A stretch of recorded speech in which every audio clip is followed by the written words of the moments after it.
Hey everyone, welcome back to 996 Al. I can't believe I'm making a Dyson Mayo trade video instead of, something much bigger. That's how it is in the desert. You're starving for some good news. But yes, there was a trade by the Coyotes today. A defenseman, but not named Jacob Chikrin or Shane Gostisbehere. Dyson Mayo is traded to the Golden Knights for a fifth round pick in 2023, and Shea Weber joins the Arizona Coyote legends of Datsu, Kosa, Pronger, Boland.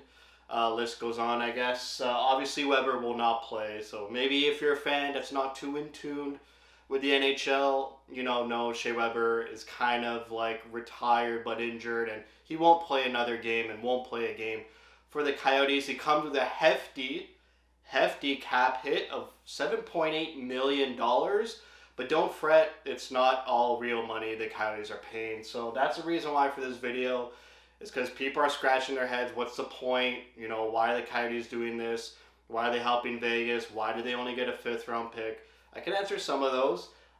Sure, the price, for only getting a fifth round pick for this is a bit low, but it tremendously helps the Coyotes in terms of team budget and cap shenanigans moving forward. But I do agree, it is a bit cheap to only give up a fifth. We've seen, bad cap hits given to us from the Islanders, where we got, at least a second round pick.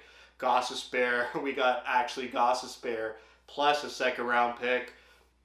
Brian Little, we got a prospect in Nathan Smith plus a fourth round pick.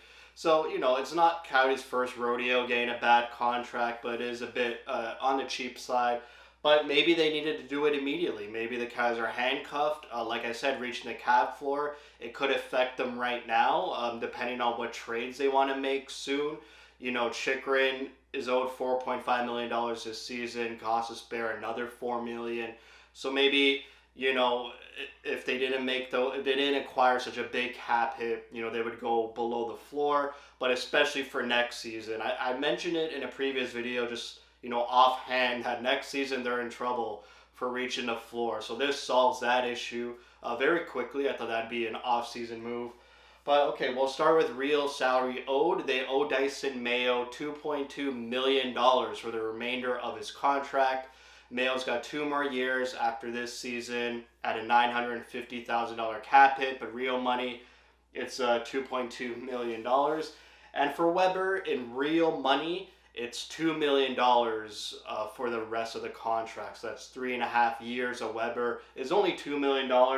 The Coyotes have to owe in real dollars. A lot of it is insured, which is why the real cash value is pretty low. So in fact, the Coyotes saved 200 grand with this move. A minuscule amount, yes, but when you're a team on a budget, the budget isn't public info. We don't know what the amount is, so we could only speculate and try to save every penny, I guess, for the next 3 years. The Coyotes are in Mullet Arena for the next 3 years. Yes, it was 3 years with an option of a fourth. They already burned one season at Mullet almost, so it's going to be another 3 years at the Mullet probably, because the shovels aren't even hitting the ground yet. If it does get approved, which happens in May.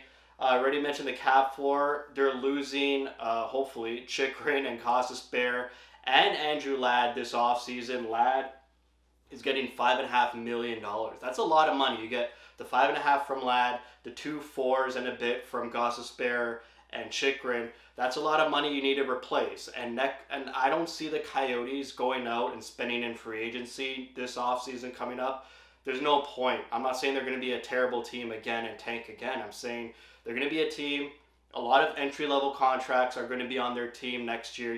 Gunther, Cooley, maybe Josh Stone. They're going to get younger as these years come up. They should not be going after 8-year contracts in free agency. Sign some veteran depth guys to round out your entry-level contracts, but they shouldn't be, and I know they won't be because of this, going and being big spenders in free agency. Nor do they have the money to spend in free agency, so that's also a caveat there. So this allows them to go into the offseason, not have to worry about hitting the cap floor, because yes, you need to hit a certain amount of money on your team in order to be in the NHL. So the full cap hit of $7.8 million of Weber for the next 3 years helps them reach that floor without spending money. So it's like an opportunity cost as well.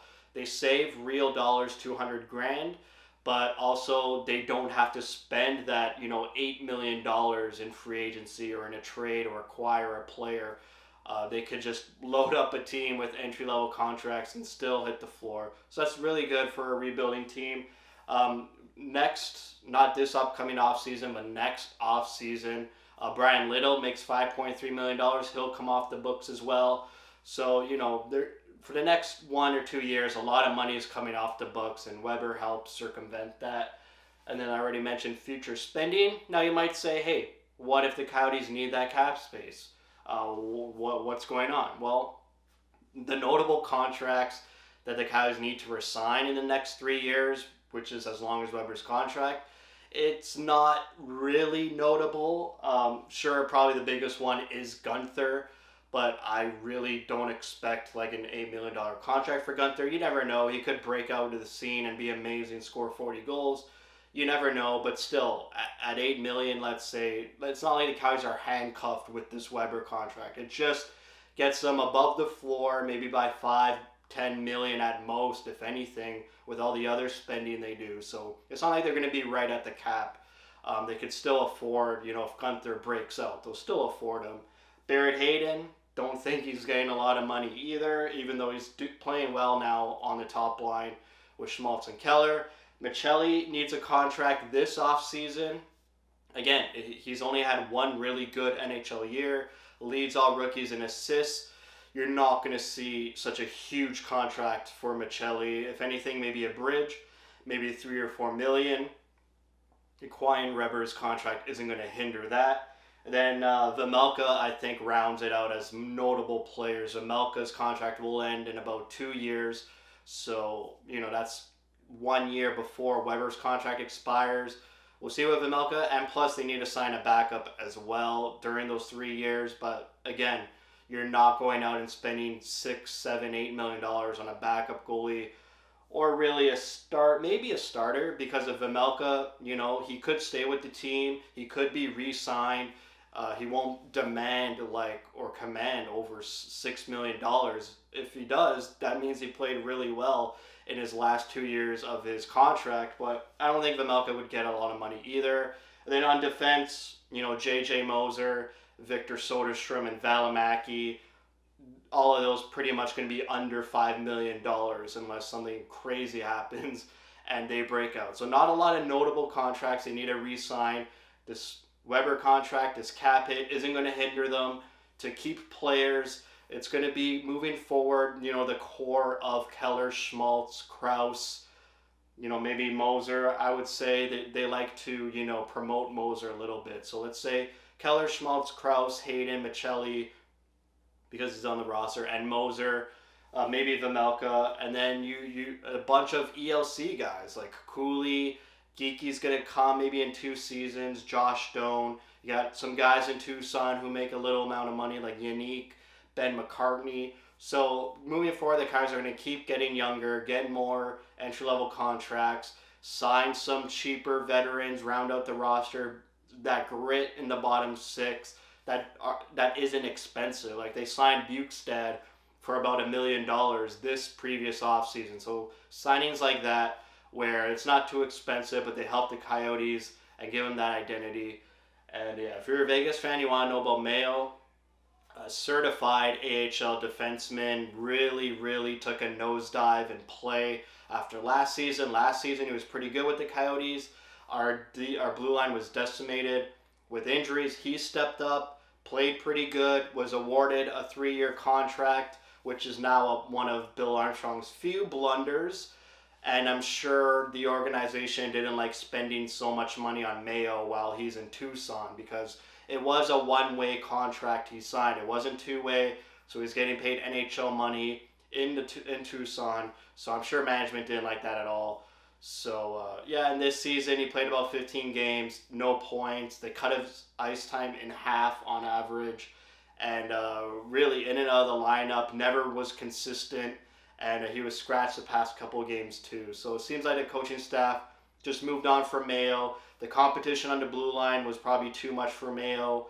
Guys like Nemeth, Stetcher, and Josh Brown, all playing consistently and better than Mayo. And I know a lot of people outside the Coyotes hate and think those three defensemen are actually terrible garbage defensemen. Well, if you think that and Mayo can't even compete with them for a roster spot, then really you're probably just getting an American Hockey League defenseman. So hopefully that clears it up. If I make mistakes, make a comment or just comment saying what you think about the trade. Just, yeah, Mayo gets his own video. I never thought that would happen. So that's it for me. Thank you for watching. If you like what you see, spread the word. And as always, thank you for your support.